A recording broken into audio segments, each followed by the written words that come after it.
Welcome to BGN Telugu updates. Kollywood hero Thalapathy Vijay మరోసారి తన మంచి మనస్సు చాటుకున్నారు.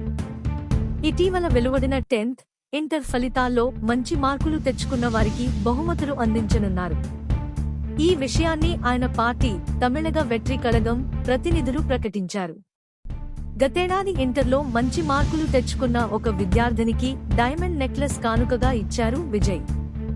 అలాగే రాష్ట్ర వ్యాప్తంగా మంచి మార్కులు తెచ్చుకున్న వారికి ఆర్థిక సాయం చేశారు. తాజాగా మరోసారి విద్యార్థులకు సాయం చేసేందుకు సిద్ధమయ్యారు. ఈ ఏడాదిలో టాపర్లుగా నిలిచిన వారికి సర్టిఫికెట్తో పాటు రివార్డులను అందజేయనున్నారు. జూన్ 28, జూలై 3 తేదీలలో చెన్నై వేదికగా సన్మాన కార్యక్రమం నిర్వహించనున్నారు.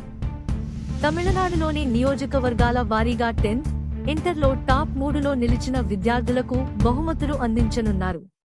ఇక ఇటీవలే విజయ్ కొత్త రాజకీయ పార్టీని ప్రకటించి రాజకీయ ప్రవేశం చేశారు. వచ్చే ఏడాది తమిళనాడులో జరిగే అసెంబ్లీ ఎన్నికల్లో పోటీ చేయనున్నారు. సినిమాల విషయానికొస్తే ప్రస్తుతం విజయ్ ది గోడ్ తో బిజీగా ఉన్నారు. వెంకట్ ప్రభు దర్శకత్వంలో ఇది తెరకెక్కనుంది. ఈ చిత్రంలో విజయ్ కోసం ప్రత్యేకంగా డీఏజింగ్ టెక్నాలజీ వాడారు. ఈ టెక్నాలజీతో ఆయన్ని 25 ఏళ్ల కుర్రాడిలా చూపించనున్నారు.